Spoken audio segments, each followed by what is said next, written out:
Continuamos con el desarrollo de la guía número 6. En este momento pues nos toca ya el turno de lo que es el derecho civil. Mucha importancia y mucha observancia tiene esta guía porque le da fin al libro número 2 de lo que es los derechos reales, en este caso de garantía, como es la prenda de la hipoteca.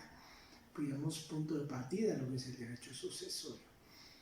Es una guía muy amplia, lo que requiere ser muy minuciosos en cuanto al estudio, especialmente del Código Civil. El Código Civil, como les he reiterado en las clases, considero que es una de las 3 mejores leyes que tenemos en nuestro país a la fecha.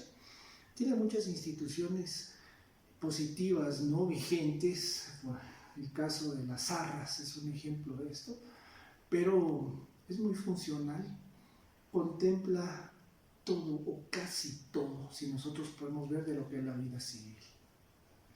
El ius civile, que fue el de los derechos de los romanos, de los ciudadanos romanos, pues contemplaba, era muy ordenado, muy formalista. Entonces, por eso contemplaba muchas cuestiones relativas a garantizar el cumplimiento de obligaciones. En este caso, pues tenía la prenda y la hipoteca. La hipoteca como aquel derecho real de garantía para garantizar el cumplimiento de una obligación. Y en este caso, para garantizarlo, pues es muy común dejar bienes inmuebles, es obligatoriedad hacerlo en escritura y debe ser sobre bienes registrables.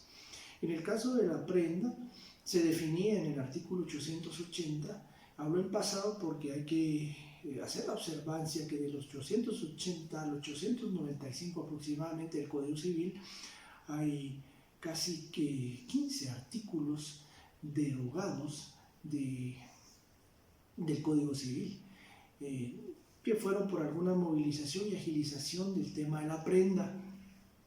Entonces, pues la prenda se definía de esa forma como que el derecho real de garantía para garantizar el cumplimiento de una obligación, pues a través de un bien mueble.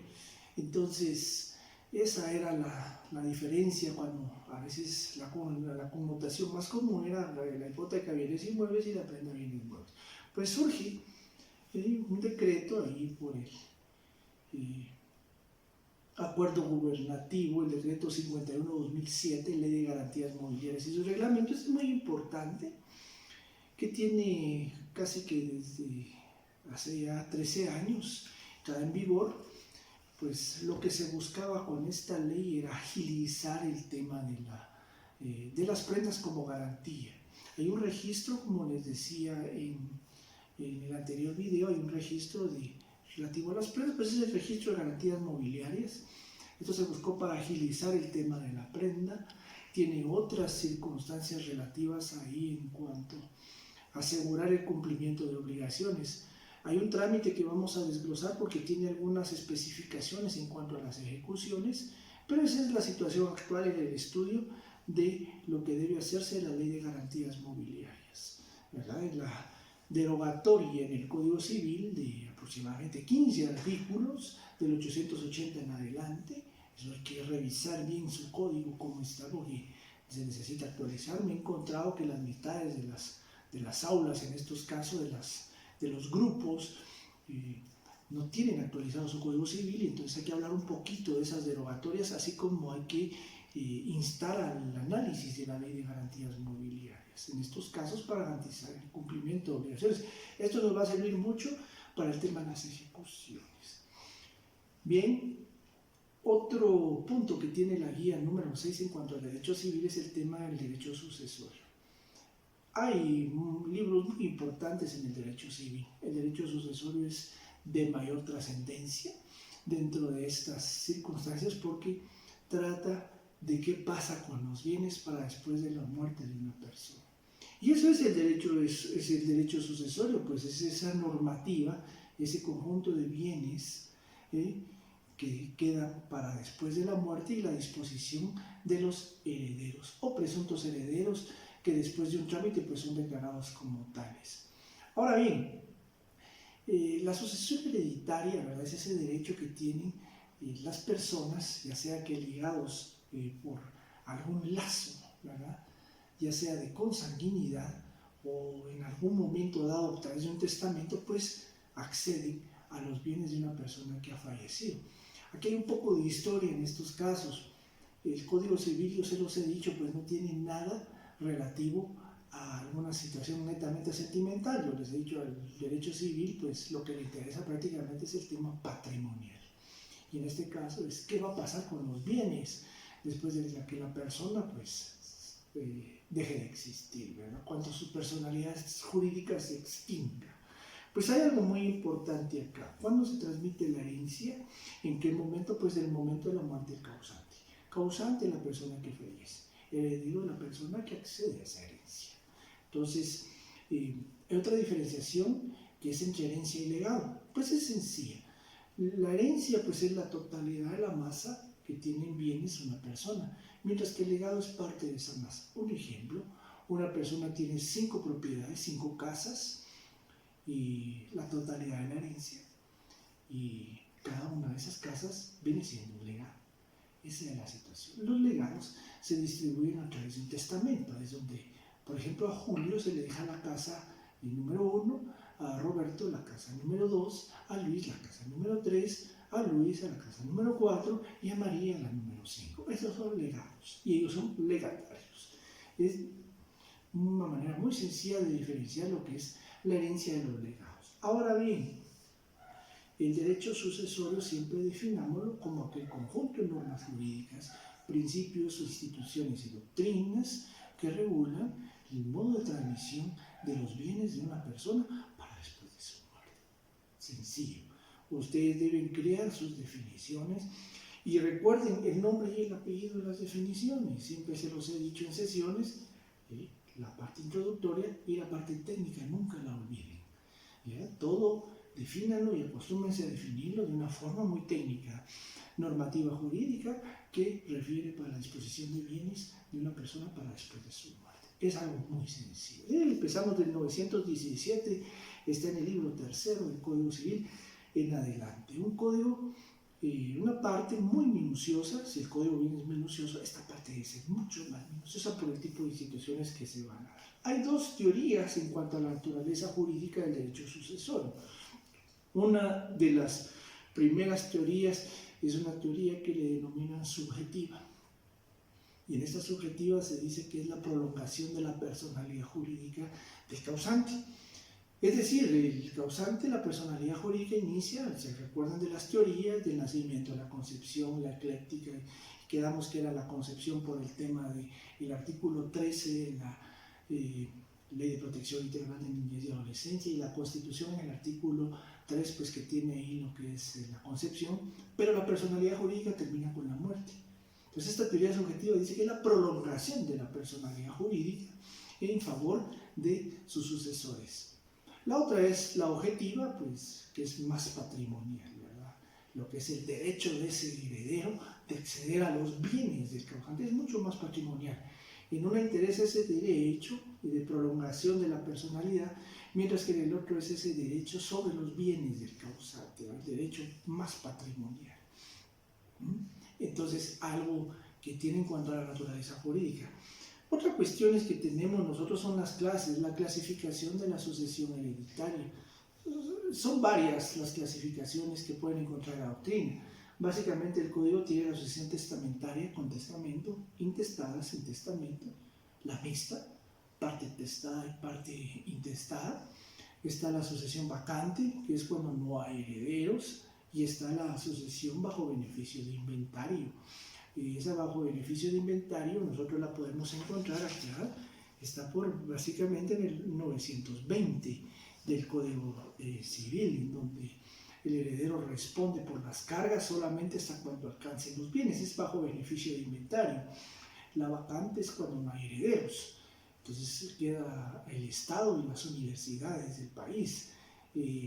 La testamentaria cuando hay testamento, la intestada cuando no lo hay, y hay personas que testan determinados bienes y cuando fallecen hay testamento por ciertos bienes y los demás no hay testamento, entonces es parte testada y parte intestada. Entonces nos encontramos nosotros básicamente ante la mixta y por las últimas 2 líneas del 919 que la encontramos.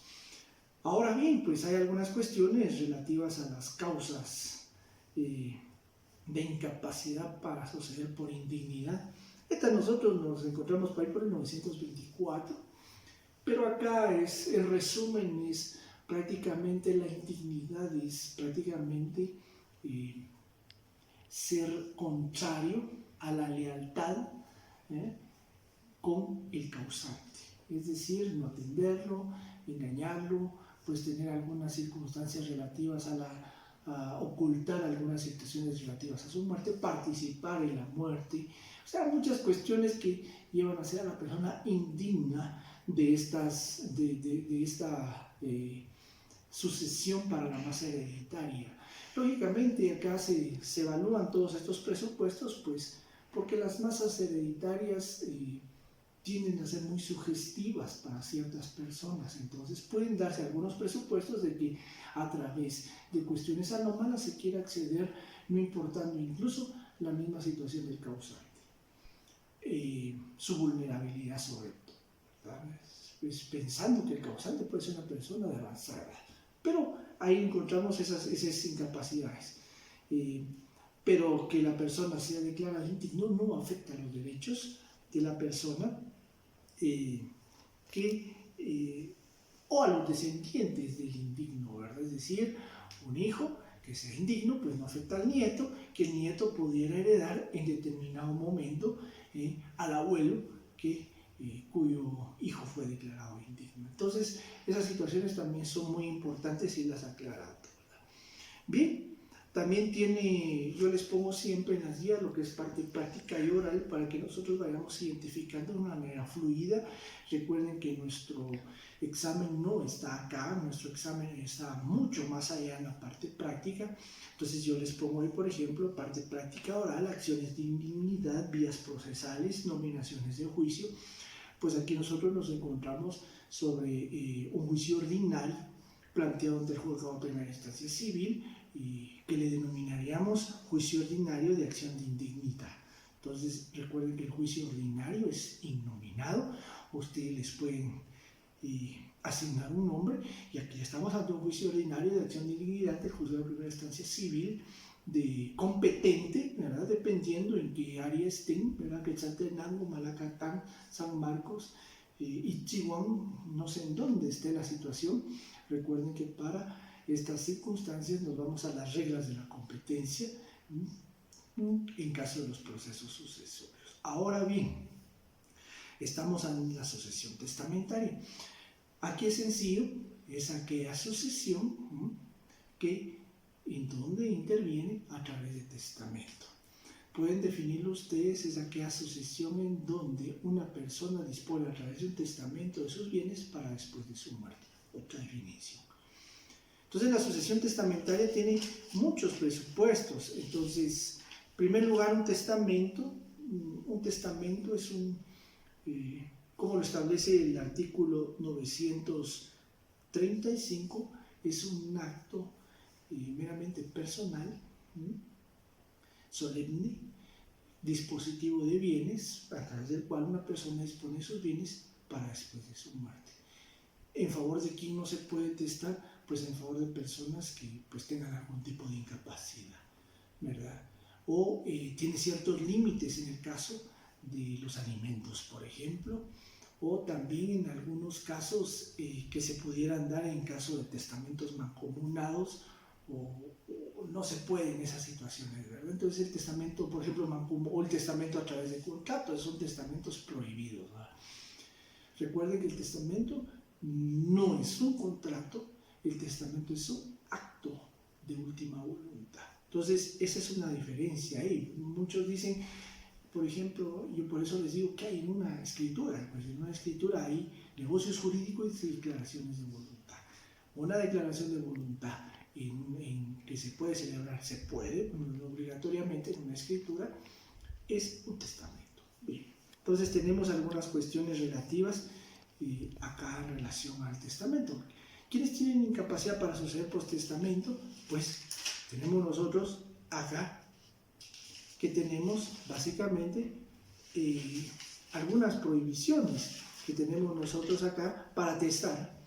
el que esté bajo interdicción, el sordo mudo y el que hubiera perdido el uso de la palabra, y el que sin estar bajo interdicción goza de sus facultades intelectuales y volitivas, el 945. Está incapacitado para testar, ¿verdad? Hay otras cuestiones entonces que se pueden dar en relación a estas situaciones, ¿verdad? ¿Cómo se deben interpretar las disposiciones de un testamento? En primer lugar, literal, en el sentido literal de las palabras. Pero cuando no se puede interpretar, no se debe hacer aislado, sino se debe interpretar en su contexto. Eso lo establece ahí en 940 del Código Civil. Yo les digo, y si ustedes ven en esta rama, yo me voy auxiliando un poco más de la ley, porque me interesa irle dando los fundamentos legales puntuales, casi que donde están, ¿verdad? Los que yo considero más importantes. Ustedes deben hacer una labor muy minuciosa, porque así se estudia el derecho civil. Vamos, un poco de doctrina, pues vamos a ubicar legalmente y vamos a hacer una tarea muy minuciosa. No puede estudiarse de manera global y después interpretarse. Hay que hacerlo a la inversa, de manera minuciosa, para tener más global la interpretación. Bien, tenemos también nosotros algunas cuestiones ahí relativas a las formas de los testamentos. Aquí hay algo muy importante. Y el código pues tiene algunas cuestiones ahí que pueden dar lugar a tergiversaciones. Muchos dicen, en algunas guías he visto yo clases de testamentos. No, son formas testamentarias. Las formas testamentarias las encontramos nosotros desde el 954 en adelante. Forma de los testamentos, ¿verdad? Los testamentos son comunes y especiales. Los comunes pueden ser el abierto y el cerrado. Y los especiales pues tenemos nosotros el militar, el marítimo, el testamento del preso, el lugar incomunicado, y también tenemos el testamento otorgado al extranjero. Pero las formas testamentarias básicamente son dos, comunes y especiales, el común y el abierto y cerrado. Dice que el común abierto tiene un requisito especial o esencial para su validez, el que sea otorgado en escritura. Cuando ustedes vean escritura pública, recuerden ustedes que todas las escrituras son públicas, con excepción de la cláusula, o especialmente el artículo que establece el Código de Notariado. La excepción a la publicidad la encontramos nosotros en el artículo 22 del Código de Notariado. Y la excepción es testamentos y donaciones por causa de muerte. Esa es la excepción a la publicidad. Entonces nosotros no digamos escrituras públicas. Todas las escrituras son públicas, excepto la excepción al principio de publicidad que establece el 22 del Código de Notariado. Pero esta es otra materia que estamos ahorita tocando, que son las formas testamentarias. Vuelvo, comunes y especiales, el común y el abierto y cerrado. ¿Qué es algo importante? Y les aludía a esto por la expresión que tiene el Código Civil, y vamos a darnos cuenta que, por ejemplo, en los especiales nos vamos a dar cuenta que pues hay algunas cuestiones ahí relativas al tema del testamento abierto, ¿verdad? Entonces en su momento vamos a llegar a esa parte. Pero acá hay algo que les quiero comentar. Por ejemplo, en el caso de algunas situaciones que yo les ponía en los casos a resolver, puede testar un sordo, un ciego, un mudo, un sordo mudo, una persona en estado de interdicción o el estado de ebriedad. Pues esto se hace con el fin de que ustedes interpreten a la inversa lo que es la doctrina y la ley. Primero imaginemos el caso y de ahí vamos a resolver.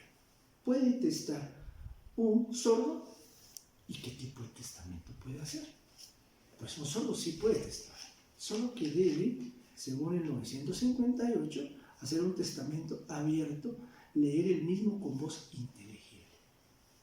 O sea, sabemos que un abierto es en escritura. Entonces, ¿puede testar un ciego?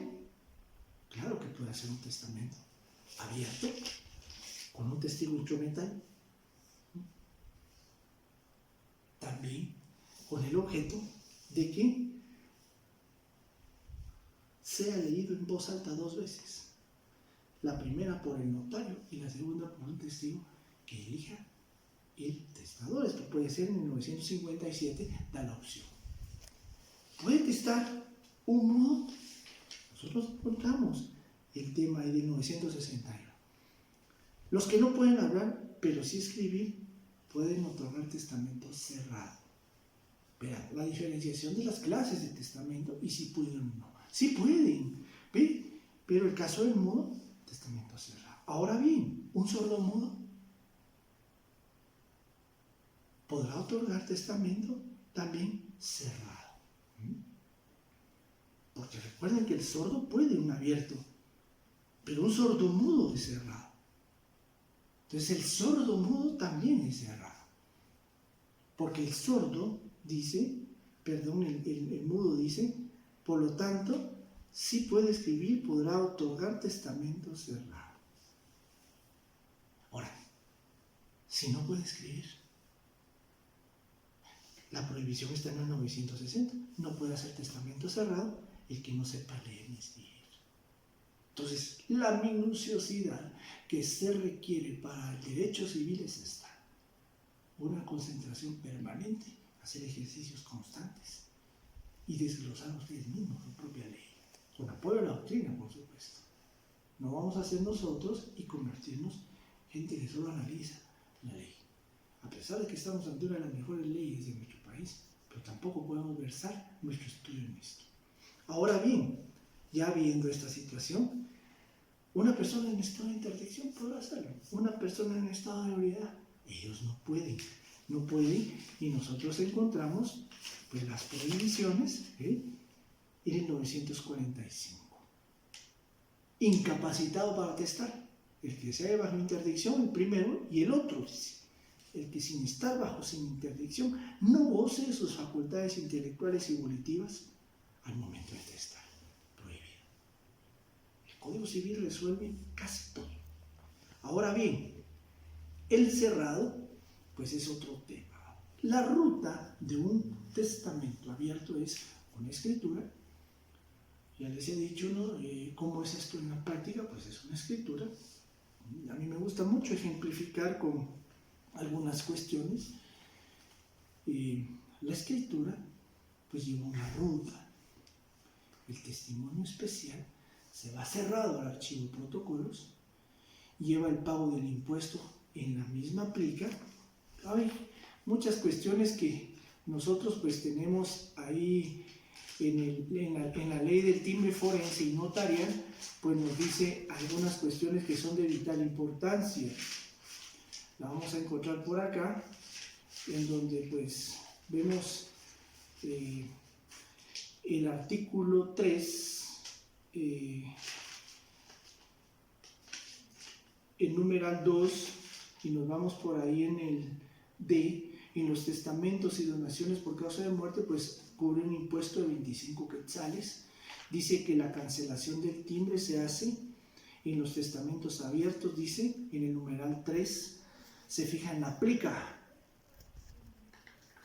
O sea que una plica es un sobre. El testimonio va adentro. En el testimonio cubre el timbre fiscal de 50 centavos. Muchos dicen es para darle valor a la hoja, y eso no es de una forma, no es cierto.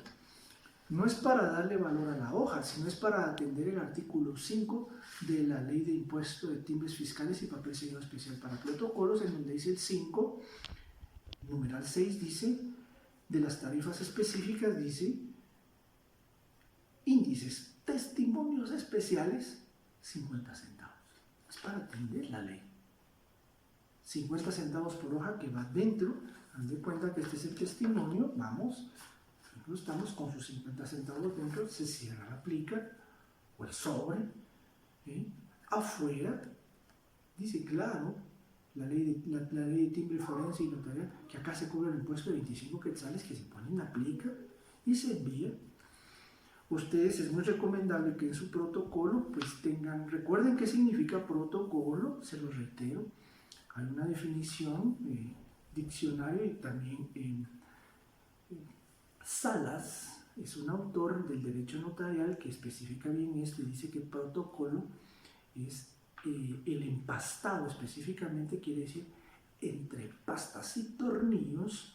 Les he dicho que yo en todo el ejercicio notarial únicamente he visto un protocolo así de un notario, de los primeros notarios en San Marcos, en donde con tornillos y empastado es que se maneja el protocolo.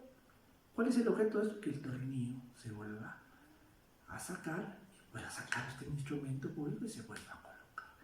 La definición de protocolo, de empastado de protocolo, está claro entre pastas y tornillos. Entonces, esa situación se da, por ejemplo, cuando ustedes entonces ya tienen, lógicamente el testimonio se fue al archivo, pero el original ha quedado dentro de su protocolo, y hagan de cuenta que aquí está la escritura que contiene. Recuerden que es una escritura no pública. Ahí es muy importante que ustedes dejen caer sobre él un velo, una hoja como esta, tapándolo. Cuando ustedes están en revisión, las abogadas o los abogados del archivo son bastante garantes de esto. Les pongo un ejemplo. Cuando yo tuve una revisión de un protocolo, me recuerdo que la delegada del archivo, al momento de revisar, me preguntó qué era. Dijo, yo le dije que era un testamento, ella únicamente lo vio y pasó de largo. Y al pasar de largo, yo le pregunté que por qué no la había visto, y ella me corrigió y me dice, lo que pasa es que esa escritura no es pública. Entonces, por eso es que recomiendan que se ponga un velo al inicio y un velo al final, para proteger la garantía de no publicidad de esa escritura. Son cuestiones realmente prácticas. Yo les muestro la ruta de lo que es una escritura. Entonces, lógicamente, cuando fallece la persona, se abre la plica, lógicamente viene ahí el testamento y se inicia el proceso sucesorio testamentario. En su momento se paga el impuesto hereditario. Ahora, cuando es un testamento cerrado, el testamento cerrado tiene otra función o tiene otra formalidad. La encontramos en el 959 del Código Civil. Bien, el testamento cerrado a estas alturas viene siendo un derecho positivo no vigente, por una razón: seguridad jurídica. ¿Les recomiendo hacer un cerrado? No. ¿Se practica? Sí. ¿Cuál es la diferencia? Que el testamento cerrado lleva solemnidades, claro que las lleva. Ahora bien, ¿cuáles son? El testamento cerrado se puede hacer en un papel, el cual puede ser a mano escrita del mismo testador o de otra persona que se hace constar. Ese papel va dentro de otro sobre. Este sobre, dice, se hace en presencia de notario, testigos, y se hace constar toda esta circunstancia. Viene y se mete. Testamento aquí, colocado, la voluntad de la persona en un sobre. En este sobre se cierra, y acá fuera del sobre se realiza un documento notarial que se llama acta de otorgamiento. Y esa acta de otorgamiento después, literal, se va matrizada en el protocolo. Y al momento de ingresar en el protocolo, entonces ya se tiene textual el acta de otorgamiento ahí. Esa es la ruta que lleva. Vamos, aquí está la voluntad del testador. Viene, se ingresa en una plica, un sobre esta plica un acta de otorgamiento, viene y el acta de otorgamiento se matriza o se ingresa, dice el 962, autorizado el testamento, después de transcribirlo en el protocolo, que en un número, el acta de otorgamiento dice, dicho instrumento será firmado por todos los intervinientes. Este documento, la plica, puede quedarle al testador, al notario, a una persona, al vecino, a la persona que designe el notario, el testador. Pero cuando la persona fallece, tiene una obligación. 10 días después de que fallece, tiene que presentarlo al juzgado de primera instancia civil. Y aquí, en el 964, hacemos un enlace hasta el 467 del procesal civil, que es el trámite de apertura del testamento. ¿Cómo nos dirigimos nosotros al juzgado de primera instancia civil? Pues con un escrito. Y este escrito, pues lógicamente se pide una audiencia. Y en esta audiencia se hace la verificación de la persona. Quien tiene el testamento lo presenta ante el juez de primera instancia civil, se verifica que esté cerrado, se hace constar en acta, se manda a citar a las personas que intervinieron según el acta de otorgamiento y de ahí se procede al acto de apertura. Se abre, se saca, se lee y el procedimiento nos vamos hasta el 400.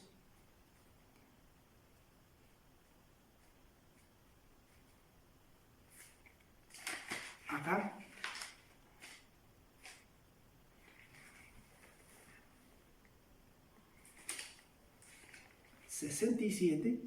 ...467... en donde se da la apertura del testamento. Y en el 472 se dicta una resolución en donde el juez manda protocolizar el testamento.